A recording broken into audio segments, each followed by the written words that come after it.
All right, everybody, welcome back. Good afternoon. Combine is still going strong. Quarterbacks, running backs, wide receivers. Check it out if you haven't had the chance yet. Keep an eye out later today for some videos covering the interesting stuff that we learned in the later afternoon. And again, quick reminder, we'll be streaming with the Hawks Nest tonight at 6 p.m. Pacific. All right, so we're back to free safeties here, and we're going to look at some more guys who would be like potential starters. And it's not, again, these are not guys that you bring in because you think they're going to solve all your problems. You're bringing in these guys for 1 year. You hope they're good enough for that one season, hold things together, and when the year's up, you have some idea of where to go for the future. Like maybe by the end of the year, you're feeling really good about Jarek Reed. Maybe Kobe Bryant moved to safety and you feel great about that. Maybe you drafted a guy and you feel like he's ready to become a full-time starter. But these guys hold down the fort for a year, maybe two, but probably just one, and you hope they can do okay. You hope they have a little more gas left, or you hope they just have one of those good years.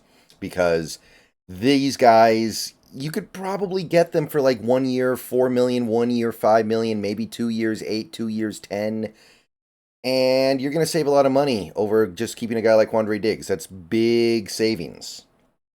All right, so first guy is Terrell Edmunds. Lot of family who has played in the NFL, this guy. And this guy's actually on the younger side. He's only 27. He's not going to turn 28 until the playoffs next year. So age isn't quite so big of a thing with him, but he's been a little bit of a nomad over the last year. He spent the first 5 years of his career in Pittsburgh, went fairly well, played fairly decently for some pretty good defenses. Nothing great, but some pretty decent defenses. And then last year, he spent a little bit of time in Tennessee, and then he went to Philly, I believe, at the end of the year, if I recall correctly. So, didn't really seem to catch on in either place. Now he's a free agent. He's coming off, let me see if I can find him on the list here real quick. I think that I can. Yeah, excuse me, no, he went from Philly to Tennessee. A $2 million deal, 1 year, $2 million. So Terrell Edmunds, not a big market for him last year, and after he changed teams midseason and played all of 455 snaps and had 41 tackles, probably no market for him now. But I think it goes up a little bit just because he is entering his prime years. That's usually how this stuff works. And PFF did say he played fairly well last year, 2023, across two different teams. They've generally graded him out decently, I think. A couple years here are not so good, but he's done some notable things in his career. He's an all right player. Former first round pick, by the way. That pedigree is going to help. So I kind of feel like you could bring him in for 1 year and just hope he holds down the fort, and it wouldn't cost that much. All right, so that's Terrell Edmunds. Not a bad option there. This next guy, been around a while now, about to turn 31 years old. It's Adrien Amos, most recently of the Houston Texans, but we probably know him best as a member of the Bears and Packers. But last year, he was another guy who split his time between two different teams, the Texans and the Jets. Started a few games for the Jets, actually, but honestly, before last year, he was as consistent can be. He had started every game of the season for 5 straight years before 2023. So he was a very consistent player across many, many seasons, multiple different teams, generally productive, always made a few plays on the ball every year, made some plays in the backfield every year, made a lot of plays in the run every year. It wasn't anything superstar like, but he was a good player, and he probably has a little more left in him, unless you think last year was just the cliff. The cliff just came and smacked him in the face, which, hey, that's possible, right? Maybe Adrien Amos just got smacked by the wall and he's just looking for one more sucker to give him a little bit more money. Like last year, he got what? Basically the veteran minimum, 1.165. So I do think he'd probably get a little bit more than that if you're pulling him in to start. But this one's tough, right? Because it seemed like the bottom just completely collapsed underneath him instantly, and he's now at the point where he's completely unvalued as a player. But I do think there is some reason to believe he has a little bit of gas left in the tank. He's had good seasons recently. He's had some great seasons recently, actually. So hard for me to believe that he just completely lost all of his football playing ability at once. So I kind of feel like Adrien Amos Has something decent left to give. Maybe you could get it for super cheap. I don't think it would be more than like 1 year, 4 million in any case, though, because he didn't play that much last year. So maybe go for it. Another guy kind of in this similar boat here. Another guy who's been kind of forgotten by the NFL, just kind of bobbing around out there. Most recently with the Browns, part of their really good defense in a limited role is Rodney McLeod. This guy's been around as well. He played a little bit for the Browns last year before getting hurt. Wasn't a big part of that defense, but if you take a look at his career, you'll see that before 2023, he was a every down player. The Colts, the Eagles, he won a Super Bowl with the Eagles. He was with the Rams for a while before then with Jeff Fisher.